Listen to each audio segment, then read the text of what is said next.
వాళ్ళు కంప్లీట్‌గా ఇక ప్రతి ఒక్కటి వాస్తు చూస్తూ ఉంటారు. కూర్చునే ప్లేస్ దగ్గర నుంచి ఎక్కడికైనా వెళ్ళినా వాస్తు. ఇది ఒక పాజిటివ్‌గా తీసుకోవాలే గానండి, పిచ్చిగా తీసుకోకూడదండి. మనిషి పుట్టినాక అంటే తలరాత రాసుకొస్తారు అని అంటారు. ఎలా బతకాలి, ఏం అనుభవించాలి, ఏం అనుభవించకూడదు అని. అలాంటిది ఒక వాస్తు చేంజ్ చేయగానే ఆయన తలరాత ఎలా మారిపోతది? మరణం అనేది ఖచ్చితంగా సంభవించాల్సిందే. ఎప్పుడు ఏమని వాస్తు చెప్పట్లేదు. కానీ మీరు పుట్టి పెరిగిన తర్వాత ఆ ఇంట్లో నివసించేటప్పుడు మీరు సుఖ సంతోషాలతో మీరు మీ బిడ్డల ఆయుర ఆరోగ్యాలతో ఉండేదానికి మాత్రమే వాస్తు తప్ప. వాస్తుతో కట్టించుకున్న వాళ్ళందరూ కూడా ఆయురారోగ్యాలతో ఏ ప్రాబ్లమ్స్ లేకుండా హ్యాపీగా లైఫ్ లీడ్ చేస్తున్నారా? కొంతమంది ఎవరైనా వాస్తుతో కట్టుకున్నప్పుడు వాళ్ళ ఇల్లు బాగా నచ్చినప్పుడు సేమ్ అట్లాగే కాపీ చేసి సేమ్ అలాగే కట్టించుకుంటారు. ఈ ఇంటి పొడవెడుల పేరు ఆ ఇంటి పొడవుల పేరు ఉంటాయి. సో అప్పుడు అలా కాపీ చేయడం వల్ల తప్పు జరుగుతుంది. బాత్రూమ్ కి కూడా వాస్తు పాటించాలా? మరి నాస్తికులు, మళ్ళీ ముస్లిమ్స్, క్రిస్టియన్స్ వీళ్ళందరేం నా వాస్తుని నమ్మరు కదా. గుళ్ళు ఉంటాయి కదా, గుడి గోపురాల షాడో అనేది ఇంటి మీద పడొద్దు అని అంటూ ఉంటారు. కొంతమంది ఏమో అదే గుడి కన్నా హైట్ కూడా ఇల్లు ఉండొద్దు, బాగుండదు అని అంటారు. చాలా మందికి ఇది ఒక పెద్ద అపోహ. మన ఇంట్లో తప్పు కట్టుకొని ఆ నెపాన్ని దేవుని గుడి మీద, దేవుని గోపురం మీద వేస్తూ ఉంటారండి ప్రజలు.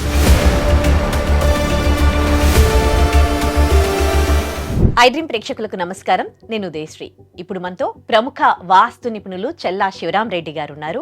వాస్తుకి సంబంధించి తాను దాదాపు 25 ఇయర్స్ నుంచి కూడా అందరికీ ఎన్నో సలహాలు సూచనలు ఇస్తూ ఉన్నారు. కనుక మీకు కూడా వాస్తుకి సంబంధించి ఏమైనా డౌట్స్ ఉంటే స్క్రీన్ పై స్క్రోల్ అవుతున్న నంబర్స్కి కాల్ చేసి మాట్లాడండి. నమస్తే అండి. వాస్తుకి మనిషి జీవితానికి ఎటువంటి సంబంధం ఉంటుంది? వాస్తు మనిషి జీవితాన్ని ప్రభావితం చేయగలదా? అవునండి, తప్పకుండా. మనిషి జీవితానికి వాస్తులో మనిషి జీవించడానికి కావాల్సిన సంబంధం ఏంటంటేనండి, దేవుడు సృష్టిస్తాడు మనల్ని.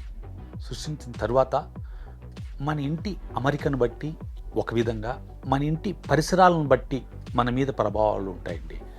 ఎలా అంటే మన ఇంటి నుంచి మనము లీడ్ చేసే దారులు ఎలా ఉంటాయో దాన్ని బట్టి కూడా మనిషిలో ప్రవర్తనా తీరులు కూడా ఉంటాయండి.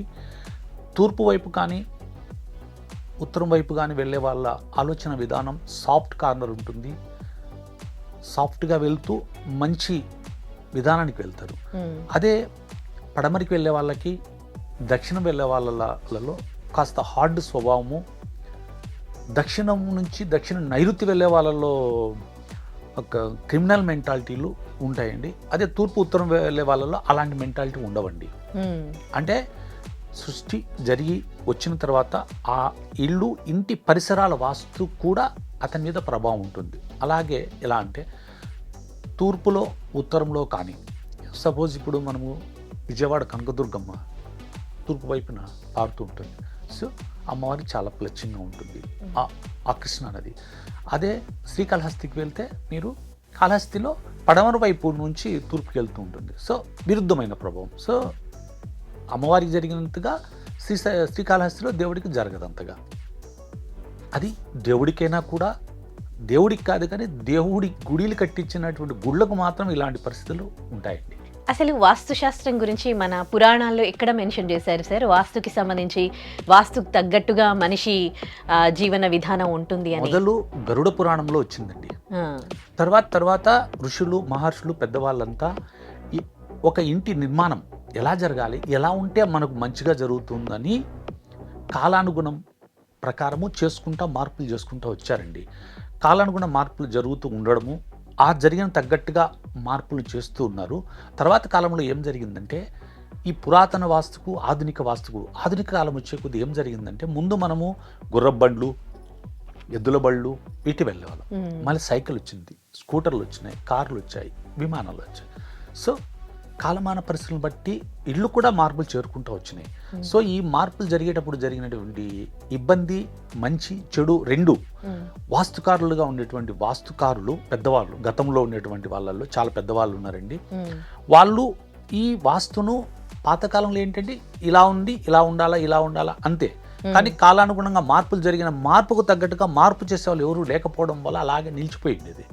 తర్వాత కాలంలో కొందరు వాస్తుకారులు, ముఖ్యంగా ముందు ముద్రగడ రామారావు గారని ఆయన పెద్ద జమీందారుగా ఉన్నటువంటి మంచి వ్యక్తి. ఆయన జరిగిన కష్ట నష్టాలు, ఎదురుగా జరిగిన నష్టాల నుంచి ఆయన శాస్త్రాన్ని వడపట్టి, ఓహో ఇలా ఉంటే ఇలా జరుగుతుంది, ఇలా ఉంటే ఇలా జరుగుతుంది అని చెప్పి కొంత బయటికి తీసుకొచ్చినారు.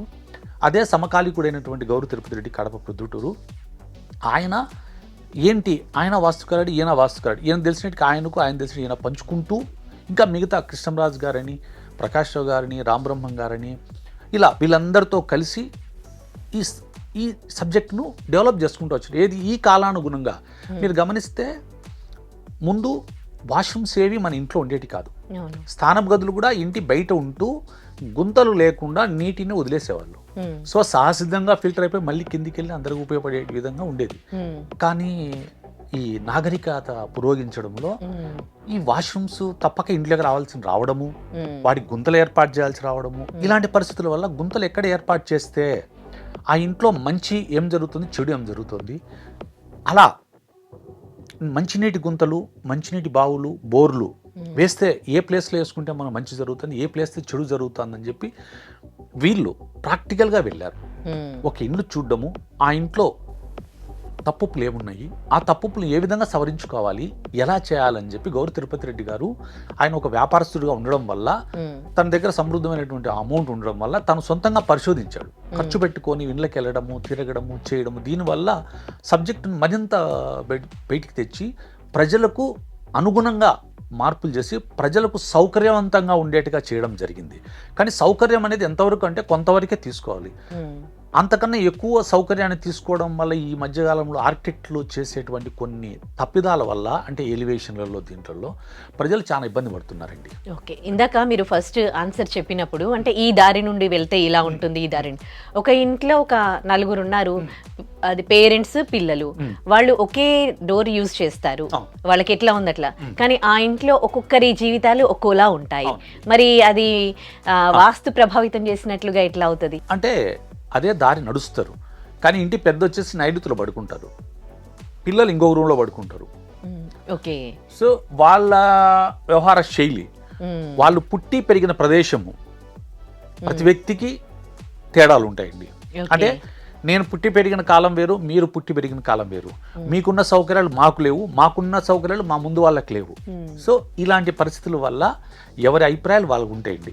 నడిచే దారి ఒకటైనా వాళ్ళు నివసించే ఇంట్లో ఒక రూమ్ ఉంటుంది.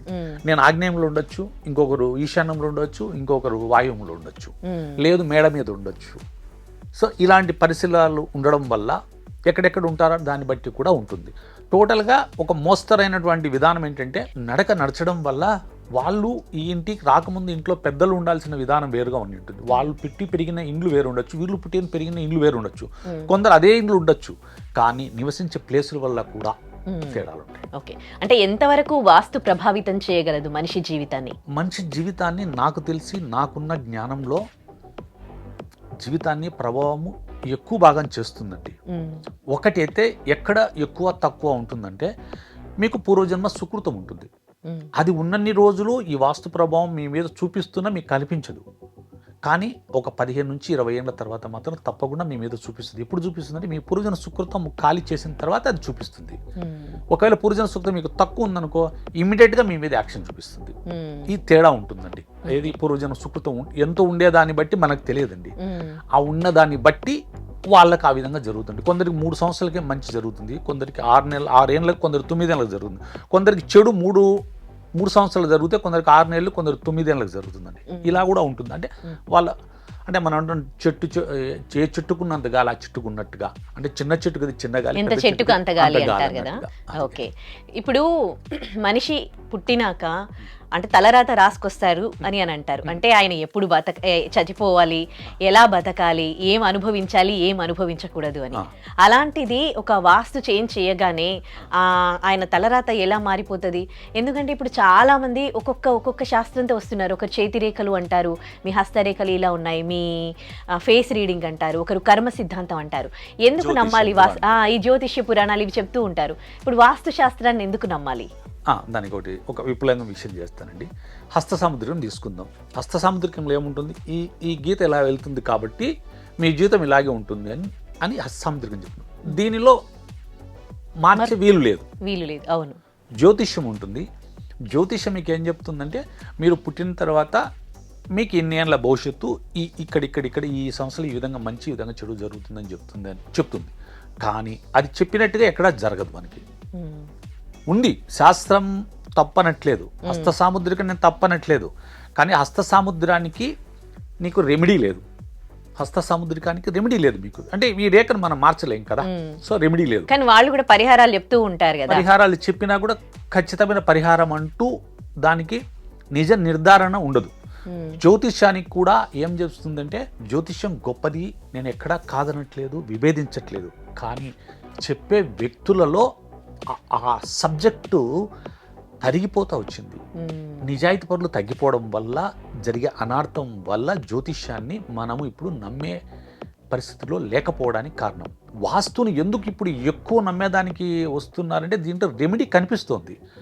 ఒక ఇంటిని మార్పులు చేసిన తర్వాత ఖచ్చితంగా మీకు ఆ రిజల్ట్ వచ్చి తీరుతుంది. ఆ తీరేది ఏంటంటే కనిపిస్తుంది మీకు. సో మీరు తప్పకుండా నమ్మదగ్గది ఇది. ఒకటి మీరు చెప్పారు రాసి పెట్టి వచ్చారు కదా అని మన వాళ్ళు అంటూ ఉంటారు. బ్రహ్మరాత రాశారు, రాసి పెట్టింది జరుగుతూ ఉంటుందని చెప్తున్నారు. కానీ మనల్ని జరిగిన సంఘటనకు మనల్ని దాన్ని ఏమంటారంటే సందోడించారు అనమాట. జరిగిన నష్ట కష్టానికి ఒక పేరు పెట్టి ఆ దెబ్బను మాంచేదాని కొరకు చెప్తారే తప్ప వేరేది కాదు నాకున్న దృష్టిలో. ఇంకోటి ఏంటంటే వాస్తు అనేది మరణం అనేది ఖచ్చితంగా సంభవించాల్సిందే. పుట్టినాక మరణం సంభవిస్తుంది. ఎప్పుడు ఏమని వాస్తు చెప్పట్లేదు.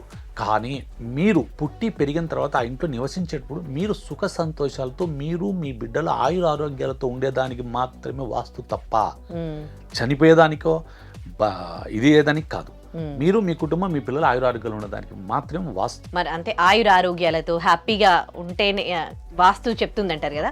వాస్తుతో కట్టించుకున్న వాళ్ళందరూ కూడా ఆయురారోగ్యాలతో ఏ ప్రాబ్లమ్స్ లేకుండా హ్యాపీగా లైఫ్ లీడ్ చేస్తున్నారా? అంటే ఒకటి చెప్తానండి, ఒక 35% అనేది మనిషి పుట్టిన తర్వాత ప్రతి ఒక్కరికి కష్టాలు బాధలు ఇబ్బందులు లేకుండా ఎవరు ఉండండి. శ్రీరాముడు అంతటి వానికి కూడా బాధలు కష్టాలు తప్పలేదండి. అవి మినిమం 35% వరకు అయితే అందరికీ ఉంటాయండి. మీకు ఉంటాయి, నాకు ఉంటాయి, అందరికీ ఉంటాయండి. దాంట్లో ఎవరికి ఏమీ తేడా లేదండి. అయితే దానికన్నా ఎక్కువ పర్సంటేజ్ లేకుండా ఉండేదాని కొరకు వాస్తును మనం పెట్టుకొని కరెక్ట్గా చేసుకోగలిగితే ఆ 35% లోపల మాత్రమే మనకు ఉండేది జరుగుతూ ఉంటాయి. తర్వాత కష్టం వస్తుందండి.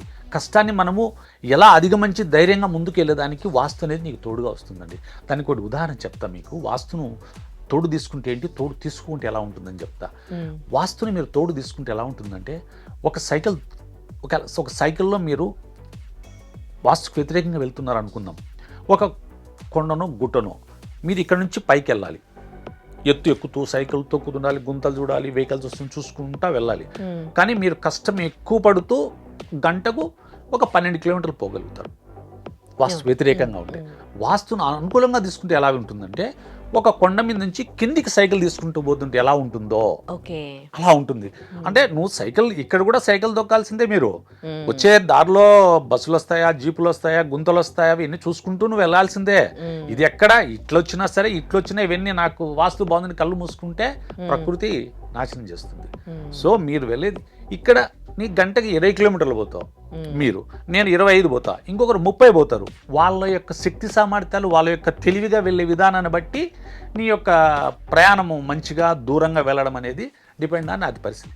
దానికి ఒక చక్కటి ఉదాహరణ మీకు తెలియజేశాను.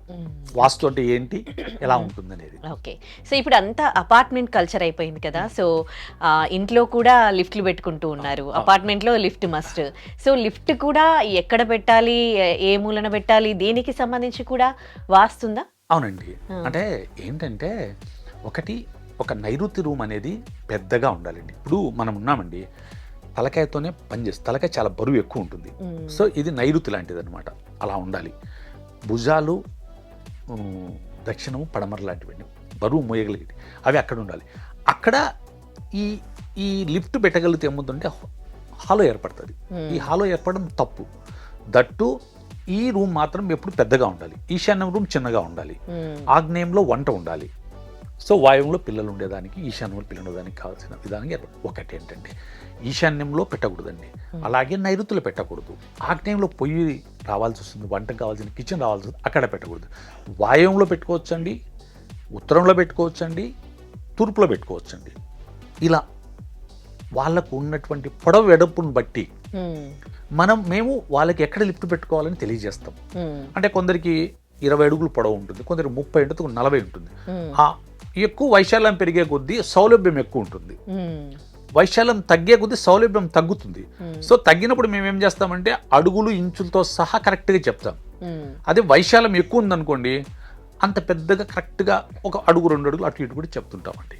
అది వాస్తు అనేది అందరికీ ఒకేలాగా ఉంటుందా, లేకపోతే వాళ్ళ పేరు మీద పట్టి చూస్తూ ఉంటారు కదా, ఒక్కొక్కరికి ఒక్కోలా చెప్తారా? అంటే పాత శాస్త్రంలో ఎలా ఉండేదండి, పేరును బట్టి కూడా మీరు ఈ మొహంలో ఉండొచ్చు అనేది ఉండేది గతంలో. అంటే గతంలో ఏంటంటే మన పూర్వకాలంలో ఏంటంటే పెద్దల తాతల పేర్లే పిల్లలకు పెట్టుకుంటూ ఉండేవాళ్ళు. సో అదే పేరు గలలో అదే ఇంట్లో ఉండడం వల్ల వచ్చిన ఇబ్బంది లేకుండా ఉండేది గతంలో. కానీ ఇప్పుడు ఏంటి, పిల్లల పేర్లు మారిపోయినాయి, ఎవరూ వంశపారపరంగా వచ్చే తాతల పేర్లు పెట్టుకోవడం లేదు, ఎందుకంటే నామోషిగా ఉండే పేర్లు అయిపోతున్నాయి కాబట్టి మార్చుకుంటున్నాం. సరే సపోజ్ మీ పేరుతో ఒకటి పెట్టేస్తే మీ పిల్లలకి ఇచ్చినప్పుడు ఏమవుతుంది, అది ఇంకో పేరుతో వస్తుంది. అప్పుడు తూర్పు మొహంగా కూడా పడమర మొహం రావాల్సి వచ్చింది అనుకోండి, కష్టమవుతుంది. సో అట్లా కాకుండా యూనిక్గా ఒకటండి, మీకు ఏదైనా కూడా పనికొస్తుందండి. ఆ పనికొచ్చేది ఏంటంటే దక్షిణంలో మీరు మొహం ఉంటే తూర్పు వైపు ఉండేట్టుగా వెళ్ళేట్టుగా ఉండాలి, పడమర వెళ్ళేట్టుగా ఉండకూడదు. అదే పడమర మొహం ఉందనుకోండి ఉత్తరానికి వెళ్ళేట్టుగా ఉండాలి, దక్షిణానికి వెళ్ళకూడదు. అదే ఉత్తరం ఫేసింగ్ ఉందనుకోండి మీరు తూర్పు వెళ్ళాలి, అది తూర్పు మొహం గల ఇంటికి వస్తే ఉత్తరానికి వెళ్ళగాలి. ఇలా వెళ్ళగలిగి ఉండగలిగేట్టుగా ఉంటే అవన్నీ యోగిస్తాయండి. అది ఓకే. కొంతమంది ఎవరైనా వాస్తుతో కట్టుకున్నప్పుడు వాళ్ళ ఇల్లు బాగా నచ్చినప్పుడు సేమ్ అట్లాగే కాపీ చేసి సేమ్ అలాగే కట్టించుకుంటారు. అది అంటే ఈ ఇంటి పొడవెడుల పేరు ఆ ఇంటి పొడవుల పేరు ఉంటాయి. సో అప్పుడు అలా కాపీ చేయడం వల్ల తప్పు జరుగుతుంది. అలాగే మేము కట్టామని అంటారు, కానీ ఇంటి పొడవెడులు అంటే మీ ఇంటి పొడవులు వేరుగా ఉంటాయి. సో అప్పుడు తేడా వస్తుంది. సో దానికి ఒక మంచి సలహాదారును తీసుకొని వాళ్ళకి తగ్గట్టుగా నిర్మించుకోవడం చాలా మంచిదండి. ఓకే.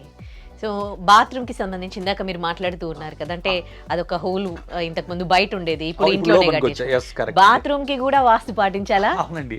అంటే నైరుతులు రావడం వల్ల అనారోగ్య సమస్యలు వస్తాయండి, ఈశాన్యం రావడం వల్ల మనిషి భవిష్యత్తు నాశనం అవుతుందండి. ఆగ్నేయంలో రాకూడదండి, ఎందుకంటే వంట రావాల్సిన ప్రదేశం కాబట్టి. వాయువ్యంలో రావచ్చండి. ఓకే. సో కొంతమందికి వాస్తు అంతా వాస్తుతో కట్టించుకుంటారు, కానీ వ్యాపార పరంగా వాళ్ళకి ఎప్పుడు నష్టాలు లాంటివి చూస్తూ ఉంటారు లైఫ్లో. మరి ఎందుకలా? అంటే రెండండి, ఒకటి ఇల్లు ఏమో వాస్తుకుంటుంది, కానీ వాళ్ళు వ్యాపారం చేసే వ్యాపార కూడలికి వాస్తు ఉండదు. సో వీళ్ళు ఎవరైనా కూడా వాస్తుకు అనుగుణంగానే ఇటు వ్యాపారము ఉండేది వాస్తుకు అనుగుణంగా ఉండాలి, అలాగే ఇల్లు అనుకూలంగా ఉండగలిగేట్టుగా ఉండాలి. సేమ్ టైంలో వీళ్ళు ఉండేటువంటి ఇల్లుకి వ్యాపారం స్థలానికి కూడా వెళ్ళాల్సిన నడకల్లో కూడా తేడా ఉంటుందండి.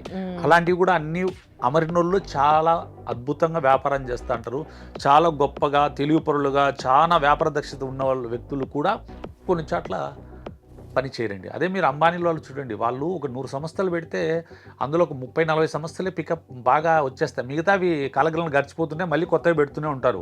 అందరూ అబానీలకు లేదు కదా అంటారు, కానీ వాళ్ళు కూడా చాలా సంస్థలు పెట్టి ఎత్తిపోయినట్టు కూడా ఉంటాయండి. అది కూడా గమనించాలి. ఓకే. దిక్సూచి ఎలా చూడాలండి? అవునండి, మంచి ప్రశ్న అండి ఇది.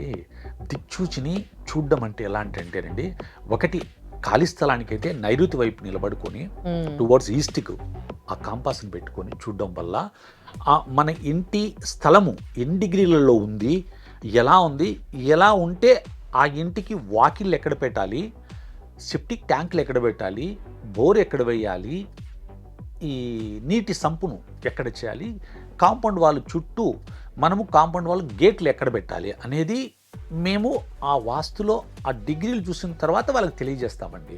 అలాగే నార్త్ వైపు డిగ్రీలు పెడితే నార్త్ డిగ్రీలు ఏం చూపిస్తాయన్న దాన్ని బట్టి కూడా మేము ఆ ఇంటిని మార్చి వాళ్ళకి తెలియజేస్తామండి. అది దిక్సూచికి ఉండేటువంటి ఇదండి. దిక్సూచి అనేది చాలా ప్రాధాన్యత కలిగింది ఇదండి. సెప్టిక్ ట్యాంక్ కూడా వాస్తుంటుందని విన్నాను. సెప్టిక్ ట్యాంక్ కి వాస్తు ఏంటండి అసలు? అంటే సెప్టిక్ ట్యాంక్ వాస్తు కాదండి, మన ఇంటికి సెప్టిక్ ట్యాంక్ అవసరం కాబట్టి ఆ సెప్టిక్ ట్యాంక్ ఉండాల్సిన ప్రదేశంలో ఉండాలా. అంటే ఇప్పుడు మంచినీళ్ళు ఉండాల్సిన చోట సెప్టిక్ నీళ్ళు ఉండడము చాలా అవసరం అండి. అందుకు దానికి తగ్గట్టుగా గోతులు ఎక్కడ ఉండాలంటే కొన్ని ప్రదేశాల్లో మాత్రం గోతులు ఉండాలండి, ఆ ప్రదేశం దాటి ఉండకూడదు. కాబట్టి మేము ఏం చేస్తామంటే ఒక మంచి ప్లేస్ డిసైడ్ చేస్తామండి. వాళ్ళ పొడవు వెడల్పుని బట్టి క్యాలిక్యులేషన్ చేసుకొని, చిన్న ఇండ్లు అయితే కొంచెం జాగ్రత్తగా చేస్తాం మరిందా, కొద్ది పెద్ద స్థలం అయితే కొంచెం రిలాక్స్గా ఉంటామండి. రిలాక్స్గా ఇస్తాం, ఒక 2-3 అడుగులు అటు ఇటు అయినా పర్లేదండి దాని గురించి అట్లా. ఓకే, అంటే వాస్తుని ఎంతవరకు నమ్మాలి? ఒక ఇంటి మట్టుకేనా, లేకపోతే మనం ఇప్పుడు ఆఫీస్లో ఒక ప్లేస్లో కూర్చుంటాము, సో ఆఫీస్లో కూడా వాస్తు చూసుకొని కూర్చోమంటారా? తప్పకుండా అండి. నేను నా వాస్తవం ఛానల్లో ఆల్రెడీ దీనికి సంబంధించి ఒకటి పోస్ట్ చేశానండి. అంతేగాని మన మేనేజర్ ఉండాల్సిన, మన మేనేజర్లం అయితే మన కింద ఎవరెవరు ఎలా ఉండడం నిర్ణయించుకోవడం ఒక విధంగా, మనకు మేనేజర్ ఎక్కడ ఉన్నాడో ఒక CEO కానీ ఎవరిని మనం ఎక్కడ ఉంటే ఎక్కడ బాగుంటుంది అనేది ఒకటి ఉంటుంది. ఇంకోటి అండి, కొంచెం చాలా బాగా కష్టపడే వాళ్ళు ఉంటారు, వాళ్ళు ఆగ్నేయంలో ఉంటారు మేనేజర్కి. సో వాళ్ళు ఎంత కష్టపడినా వాళ్ళు మేనేజర్కు పడదండి. అదే నార్త్ ఈస్ట్ కార్నర్లో ఉండేటువంటి వ్యక్తి తక్కువ పని చేసినా ఎక్కువ లాభపడతారు మేనేజర్ ద్వారా. ఈ ఆగ్నేయంలో ఉండే వ్యక్తి కష్టపడేవాడు ఎక్కువైనా కూడా లాభం తక్కువ పొందుతాడండి. అంటే ఇక్కడ కష్టం పని చేయదు, వాస్తే పని చేస్తుంది అంటారా? అంటే రెండండి, కష్టంతో పాటు వాస్తు కూడా పనిచేస్తుంది. ఇందాక మీకు చెప్పాను సైకిల్ ప్రయాణం లాగా. ఓకే, నాకు అంటే కొన్ని ఆఫీసులలో నేను చూసాను అనమాట, ఒక ప్లేస్ లో ఉన్న వాళ్ళు వెంటనే వెళ్ళిపోవడము, తర్వాత అదే ప్లేస్ లో కూర్చున్న వాళ్ళు మళ్ళీ వెళ్ళిపోవడంతో ఆ ప్లేస్ లో ఎవరు కూర్చోరు అనమాట. సో అది ఖాళీగానే ఉంటది.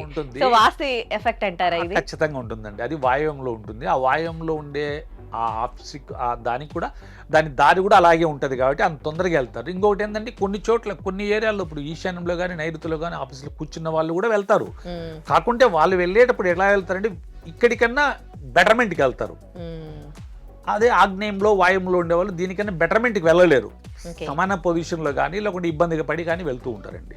అది ఏదైనా మన దగ్గర ఇప్పుడు చాలా అతి అయిపోయింది, పూజలు అతి అయిపోయినాయి, పాపాలు అతి అయిపోయినాయి, నమ్మకాలు కూడా అతి అయిపోయినాయి, బాగా జ్యోతిష్యాలు కూడా అతి అయిపోయినాయి. ఇప్పుడు ఈ వాస్తు లోపలికి మునిగిపోయారండి అనుకోండి, వాళ్ళు కంప్లీట్గా ఇక ప్రతి ఒక్కటి వాస్తు చూస్తూ ఉంటారు. కూర్చునే ప్లేస్ దగ్గర నుంచి ఎక్కడికి వెళ్ళినా వాస్తు. ఇది అంటే ఎంతవరకు తీసుకోవాలి, ఎంతవరకు తీసుకోవద్దు? అంటే ఇది ఒక పాజిటివ్గా తీసుకోవాలి కానీ పిచ్చిగా తీసుకోకూడదండి. పాజిటివ్గా తీసుకోవాలా, అంతేగాని పిచ్చిగా తీసుకోకూడదండి. ఏది అతి సర్వత వర్జయతని అతి చేయాల్సిన అవసరం లేదండి. ప్రతిదీ ఇంకా ప్రతి చోటగా పోయితే ఇంచులతో సహా చూడడం మినిమం కామన్ సెన్స్తో ఉంటే చాలండి. అంతే తప్ప అంత తీసుకోవాలండి అంత కాదండి. కొంచెం ఇంటికి వెళ్ళిన తర్వాత కొన్ని ఇంటికి ఇప్పుడు అధునాతమైనవి కట్టే ఇండ్లకు కొంత మేము డీవియేషన్లు ఇస్తామండి. 1, 2, 3 డీవియేషన్లు, అంటే అవి సర్దుబాటు. దాని తర్వాత అయితే ఇష్టపడమండి, ఎక్కువ డీవియేషన్లు పోయేదానికి ఇష్టపడమండి. మినిమం అయితే ఇప్పుడు ఆధునికంగా కట్టే ఇళ్ళు కొంత రిలాక్సేషన్ ఇస్తామండి. అంటే మీ ఇంటికి ఒక రిలాక్సేషన్ ఇస్తాం, ఒక తప్పును నాట్ గుడ్ నాట్ బ్యాడ్ పొజిషన్లో పెడతాం.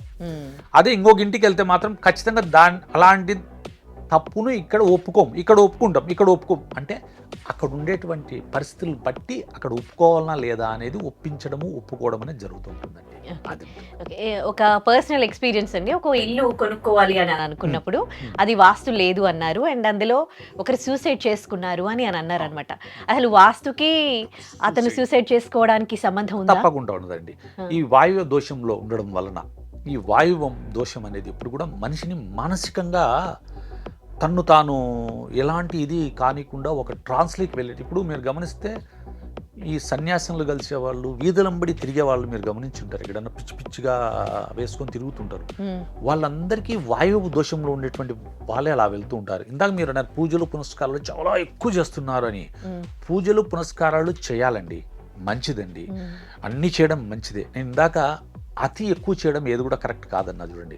అలాగే ఈ పూజల్లో ఉదయం లేచినప్పటి నుంచి పూజలు చేసే వాళ్ళందరిలో కూడా వాయువ్య లోపం ఉండే వాళ్ళు మానసికంగా వాళ్ళ యొక్క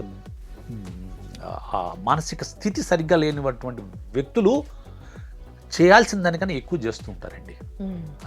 అది ఎందుకంటే వాయువ్య లోపంలో ఉండే వాళ్ళే ఇలా చేస్తూ ఉంటారు. వాస్తుకి సంబంధించి ఇన్ని సలహాలు సూచనలు ఇస్తూ ఉన్నారు కదా, మరి మీకు ఇంత ప్రావీణ్యం ఎలా వచ్చింది వాస్తు శాస్త్రంలో? ఒకటండి, నేను యాక్చువల్గా మొదల్లో వాస్తుకు వ్యతిరేకంగా ఉండేవాడిని అండి. నేను వ్యవసాయదారుని, వాస్తు అంటే మూఢనమ్మకంగా ఫీల్ అయ్యేవాడిని. అంటే ఆ కాలంలో ఆ పేపర్లలో అలా ఉండేదండి, సోషల్ మూమెంట్ అందరికీ అలా వాతావరణం ఉండేది. ఆ వాతావరణంలో పెరిగినాను కాబట్టి నేను అలా ఉండేది. కానీ తర్వాత నాకు జరిగినటువంటి ఇబ్బందుల వల్ల అందరూ చెప్పడం ఏంటి వాస్తవం తప్పు చేస్తున్నావు కదా, ఇలా చేస్తున్నావు, ఇది ఎందుకు మార్చుకోకూడదు, ఇలా చేయకూడదు అని. నాకు తర్వాత నాకు ఆ దెబ్బలు తగిలిన తర్వాత ఆలోచించి నా ఇంట్లో జరిగే కష్ట నష్టాల గురించి అర్థం చేసుకొని నేను తెలుసుకొని మా గురువు దగ్గరికి వెళ్ళి మా గురువును పిలిపించుకున్న మొదటిసారి. ఆయన నా ఇంట్లో జరిగిన సంఘటనలను నా ఇంట్లో చూస్తే నాకు జరిగిన సంఘటనని చెప్పాడండి. నాకు ఆశ్చర్యం, ఇదేంటిది నా ఇంట్లో చూడడం ఏంది, నా ఇంట్లో జరిగిన సంఘటనలు చెప్పడం ఏంటి అని.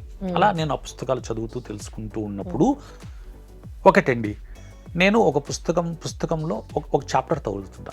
ఆడేంటంటే ఇంటిలో ఈశాన్యం లోపించి ఉన్నప్పుడు ఎలా ఉంటుంది అని ఒక పుస్తకంలో గౌరవ తిరుపతి రెడ్డి గారు 1987లో రాశారండి. ఆయన ఇలా ఉంటే ఇలాంటి పిల్లలు ఉంటారు, ఇలాంటి వాళ్ళు ఉంటారు అని రాశారు. నేను దాన్ని చదువుతూ నేను అంతా ఇల్లంది తిరిగా, ఆయన దొరకట్లేదు నాకు. సరే నా ఇంటికి పల్లెకు వెళ్తూ ఉంటే హఠాత్తుగా ఒక పిల్లడు వచ్చి నాకు అడ్డపడ్డాడు నా మోటార్ సైకిల్కి. ఆ ఇంట్లో ఆ పిల్లని చూసా, ఆ ఇంటికి చూసా, ఆ ఇంట్లో గౌరవ తిరుపతి రెడ్డి గారు 1987లో ఏం రాశాడో, ఇలా ఉంటే ఇలాంటి ఇంట్లో అంగవైకల్యం గల పిల్లలు ఉంటారని రాశారు. ఆ ఇల్లు ఆయన చెప్పినట్టుగానే ఉంది. ఆ ఇంట్లో ఆ పిల్లడు ఆ విధంగా నాకు కనపడాడు, తిక్క పిల్లడుగా కనపడినాడు. అరే ఇదేంటి, ఇది పుస్తకంలో 87లో రాసిన, నేను 96 జనవరిలో నేను ఇదే కరెక్ట్ ఇట్లాంటి టైంలో చదువుతున్నా. సో ఇదేంటిది, ఇలా రాయడం ఏంటి, ఇలా కనపడడం ఏంటి, అలా ఉండడం ఏంటి. సో వాస్తవం నమ్మి తీరాల్సిన పరిస్థితులు ఉన్నాయని చెప్పి అప్పుడు వెళ్ళి మా గురువుని పిలిపించుకొని ఆయనతో సజెస్ట్ చేయించుకొని తర్వాత ఆయనతో కలిసి తిరిగి నాకున్న ఆసక్తి తెలుసుకోవాలా, ఇంకా బెటర్మెంట్కి వెళ్ళాలంటూ తెలుసుకుని ఆయనతో 3.5 సంవత్సరం తిరిగిన తర్వాత తిరుగుతూ నేను వాస్తు సలహాలు ఇస్తూ ఇలా దాదాపు నాకు సొంతంగా 25 ఏళ్ళు, మా గురువుతో కలిసి 27.5 సంవత్సరం మొత్తం ఎక్స్పీరియన్స్ ఉందండి. ఓకే, సో నమ్మిన వాళ్ళకు నమ్మినంత పాజిటివ్గా థింక్ చేస్తూ వెళ్తే ఏం కాదు అంటారు కదా. అంతే కదండి. మరి నాస్తికులు, మళ్ళీ ముస్లిమ్స్, క్రిస్టియన్స్ వీళ్ళందరూ ఏం వాస్తుని నమ్మరు కదా, మరి వాళ్ళు కూడా జరుగుతున్నాయి కండి. వాళ్ళ దగ్గర మనకి ఏ సంఘటన జరుగుతున్నాయో వాళ్ళు కూడా అలాంటి సంఘటన జరుగుతూనే ఉన్నాయి కదండి. నేను చాలా మందికి ముస్లిమ్స్కి, క్రిస్టియన్ ఫాదర్స్కి 4 ఫోన్ చేశారండి. 3 వాస్తు చెప్పాను. ఒక వ్యక్తి గత 3 నెలలుగా 20 రోజులకు నెల రోజులకు ఒక వ్యక్తి నాకు హైదరాబాద్ పరిసరాల నుంచి ఫోన్ చేస్తాడు, నేను పిలిపించుకుంటానండి, మిమ్మల్ని చెప్పించుకుంటానండి, వాస్తు నిజం అంటే. నేను చాలా మంది నా క్రిస్టియన్ ఫ్రెండ్స్కి చెప్పాను, ముస్లిం ఫ్రెండ్స్కి చెప్పాను. నమ్మే వాళ్ళు చాలా మంది ఉన్నారండి. పైకి నమ్మరండి, లోపల భయం అండి, నమ్మేస్తారండి. నేను మొదట్లో నేర్చుకునేందుకు ఒక ముస్లిం ఫ్రెండ్తో ఒక దూదివేకలు అని చెప్పి ఇట్లా ముస్లిం హిందూ కాకుండా ఉండే వాళ్ళు ఉన్నారు. వాళ్ళ నుంచేనండి నేను తెలుసుకుంది ఫస్ట్ మొదట్లో. ఇది దాదాపు 35 ఇయర్స్ బ్యాక్. అలా అండి, అందరికీ వర్తిస్తుందండి. ఒక చిన్న ఉదాహరణ చెప్తానండి మీకు. ఇప్పుడు అమెరికా ఉందండి, ఆల్రెడీ చెప్పానండి కొంచెం ఒక చోట. అమెరికాకు ఉత్తరం వైపు అంతా తగ్గు, దక్షిణం హైట్ ఉంటుందండి. అదే మన ఇండియాకి వస్తే మీరు దక్షిణము తగ్గు ఉంటుంది, ఉత్తరం అంతా హైట్ ఉంటుంది. మనం ఎప్పుడు నష్టపోతుంటాం, వాళ్ళు ఎప్పుడు లాభపడుతుంటారండి. అట్లని ప్రపంచంలో డబ్బు అంతా వాళ్ళ దగ్గరికి వెళ్ళదండి. ప్రపంచంలో డబ్బు అంతా స్విస్ బ్యాంక్ లేక స్విట్జర్లాండ్కి వెళ్తుందండి. స్విట్జర్లాండ్కి ఎందుకు వెళ్ళాలా, అమెరికాకి వెళ్ళొచ్చు కదా, అక్కడికే వెళ్తుందండి. అక్కడ ఉన్నటువంటి సాసిద్ధమైనటువంటి దక్షిణం కొండలు, పడమర కొండలు ఉండడం వల్ల డబ్బులు అక్కడికి వెళ్తాయండి. ఇలా ప్రకృతిలో వాస్తు ప్రపంచానికి అంతటికీ ఉందండి. అట్లని అంత వాస్తు కాదండి, వాస్తు అయితే ఉందండి. మరి స్విట్జర్లాండ్కి ఎందుకు వెళ్ళాలంటే డబ్బులు అంతా అమెరికాకి వెళ్ళొచ్చు కదా, లేదా యూరోప్కి వెళ్ళొచ్చు కదా, ఆస్ట్రేలియాకి వెళ్ళొచ్చు, ఇంకో దేశానికి వెళ్ళొచ్చు కదా, ఎక్కడికి వెళ్ళదండి. కానీ మన దేశంలో డబ్బు మీరు గమనించండి, మనం ఎంతో సమృద్ధి, చాలా గొప్పగా బతికిన దేశం. ఎప్పుడు మన మీద ఎవరెవరు రావడము, దోచుకోవడం, వెళ్ళిపోతారు. ఎందుకు వెళ్తారంటే మనకు ఉత్తరంలో హిమాలయాలు ఎత్తుగా ఉండడం వల్ల మనం ఎప్పుడు నష్ట కష్టాలతో ఉంటామండి. దేశానికి కూడా వాస్తులు ఉన్నాయండి ఉన్నాయి కాబట్టి ఇప్పుడు మీకు ఇంగ్లాండ్కి కూడా నార్త్ ఈస్ట్ కార్నర్లో ఒక మొక్కగా పెరుగుతూ ఉంటుందండి. నార్త్ ఈస్ట్ కార్నర్ వాళ్ళు ప్రపంచంలో అంతా బాగా చేసినారు. అట్టని ఇప్పుడు చేయలేదు కదా, అంటే కాలం మారుతూ ఉంటుందండి. మారిన కాలానికి తగ్గట్టుగా కొన్ని పరిస్థితులు మారుతూ ఉంటాయండి. ఓకే, రోడ్డు ఇంపాక్ట్ అనేది ఇంటిపైన ఎట్లా ఉంటుంది? కొంతమందికి రోడ్డు ఇంటికి హైట్ లో ఉంటుంది, కొంతమందికి డౌన్ అవుతుంది, లేకపోతే తర్వాత రోడ్ వేయడం వల్ల రోడ్ హైట్ అవ్వడం అట్లా జరుగుతుంది. అవునండి, ఇప్పుడు ఇది మంచి సమస్య అండి చాలా మందికి. ఒకటి ఏంటంటేనండి, తూర్పు ఉత్తరం ఉండే వాళ్ళకు రోడ్డు తగ్గులో ఉండాలండి. తూర్పు ఉత్తరంలో రోడ్డు తగ్గు ఉండాలండి, ఉంటే మంచిది. అదే దక్షిణము పడమర రోడ్లకు రోడ్డు హైట్ వచ్చినా కూడా ఇబ్బంది లేదండి. వీళ్ళిద్దరికి అంటే మనము తూర్పు ఉత్తరం ఎప్పుడు తగ్గుగా ఉండాలండి, దక్షిణము పడమర ఎప్పుడు హైట్గా ఉండాలండి. అది సహసిద్ధమైనటువంటి శాస్త్రంలో ఉండేటువంటి అండి. దానికి అలాగే ఉంటుంది. అలా ఉండే వాళ్ళకు చాలా మంచిదండి. ఓకే. ఒకవేళ అటు ఇటు దక్షిణం తూర్పు వాళ్ళకి కూడా కొంచెం రోడ్ కన్స్ట్రక్షన్ లో రోడ్ హైట్ అవ్వడము లేకపోతే డౌన్ అవ్వడము అట్లా జరిగితే అయితే కొన్ని రెమెడీస్ చేస్తామండి. వాళ్ళకి ఏం చేస్తామంటే వాళ్ళ పరిస్థితిని బట్టి వాళ్ళ ఇంటి రూఫ్ హైట్ని బట్టి ఇంటి లోపల కొన్ని మార్పులు చేయిస్తామండి. వాళ్ళకు దాని ఇంపాక్ట్ అనేది ఎక్కువ పడకుండా దాని ఇంపాక్ట్ మినిమైజ్ చేసి వీళ్ళకి కొంచెం మంచి జరిగేట్టుగా ఇంట్లో మార్పులు చేసి పెడతామండి. అలాంటి వాళ్ళకి వీలు లేని వాళ్ళకి తప్పనిసరి పరిస్థితిలో మీరు మార్పులు చేసుకోవాల్సిందేనని చెప్పేస్తామండి. వీలు ఉంటే చేస్తాం, వీలు లేకుంటే చెప్పేస్తామండి. అలాగే మనకు గుళ్ళు ఉంటాయి కదా, గుడి గోపురాల షాడో అనేది ఇంటి మీద పడొద్దు అని అంటూ ఉంటారు. కొంతమంది ఏమో అదే గుడి కన్నా హైట్ కూడా ఇల్లు ఉండొద్దు, బాగుండదు అని అంటారు. సో దేనికి అంటే గుడి దేని నిర్మాణం దానికండి. ఆ నిర్మాణం ఉన్నట్టు మన నిర్మాణం ఉండాల్సిన అవసరం లేదు. దేవుడి చాలా మందికి ఇది ఒక పెద్ద అపోహ, చాలా దేవుడి మీద తప్పు చేసే మాటలండి ఇవి. దేవుడి నీడబడితే మనకు చాలా మంచిదండి. వాస్తవంగా మన ఇంట్లో తప్పు కట్టుకొని ఆ నెపాన్ని దేవుని గుడి మీద, దేవుని గోపురం మీద వేస్తూ ఉంటారండి ప్రజలు. వాస్తవం అయితే అది కాదండి. వీళ్ళ ఇంట్లో తప్పులు నేను చాలా మంది ఇంటికి వెళ్ళి చెప్తూ ఉంటా కదండి. అది చెప్పినప్పుడు 99% అండి అందరూ వాళ్ళకు అపోహలతో మమ్మల్ని పిలిపించుకుంటారు. కానీ ఉండే తప్పు కోసం కాకుండా వేరే అపోహలతో మమ్మల్ని పిలిపించుకుంటారు. కానీ అసలు తప్పు ఇంకో చోట ఉంటుందండి. ఆ తప్పును వదిలేసి మిగతా వాటి మీద ఇలాంటి దాని మీద పడి వాళ్ళ మనసును వాళ్ళే మనస్తాపం చెందుతూ ఉంటారండి. ఓకే. అయితే గుడి గోపురం షాడో పడినా ఏం కాదు, దేవుడి షాడో పడ్డట్టు ఒకవేళ గుడి కన్నా హైట్ ఇల్లులు ఉన్నాయనుకోండి, ఏం ప్రాబ్లం దానికి ఏం లేదండి. దాని గురించి ఆలోచించాల్సిన ఒకటండి. మన వాళ్ళ కక్కుర్తి కొందరు ఏం చేస్తారంటే దేవుడి స్థలం ఉంటుంది, దేవుడి కాంపౌండ్ వాళ్ళు ఉంటుందండి. ఆ కాంపౌండ్ వాళ్ళకి మన వాళ్ళు కూడా వాడేస్తారు. అట్లా వాడుకోకూడదండి. మన సపరేట్ కాంపౌండ్ వాళ్ళు వాడుకోవడం వల్ల మంచి జరుగుతుందే తప్ప ఆ కాంపౌండ్ వాళ్ళు వాడుకోకూడదండి. మన వాళ్ళు వాడుకుంటారు. ప్లస్ స్థలం కాడికి వచ్చినప్పుడు కొన్ని అటు ఇటు తిరిగి ఉంటాయండి. అవి కరెక్ట్ చేసుకుంటే సరిపోతుందండి. కరెక్ట్ చేసుకోకుండా దేవుడి గుడి మీద, దేవుని గోపురం మీద అపోహ పడుతుంటారండి. చాలా తప్పండి. దేవుని నీడ కానీ దేవుడి ఆశీస్సులు మనకుంటే చాలా మంచిదండి వాస్తవంగా. థ్యాంక్ యూ సో మచ్ అండి. వాస్తుపై అవగాహన కల్పించడంతో పాటు వాస్తుకి సంబంధించి వ్యూవర్స్కి మంచి సజెషన్స్ ఇచ్చారు. Thank you so much. Okay, మీకు కూడా వాస్తుకి సంబంధించి ఏమైనా డౌట్స్ ఉంటే స్క్రీన్ పై స్క్రోల్ అవుతున్న నంబర్స్కి కాల్ చేసి వారితో మాట్లాడండి. నమస్తే.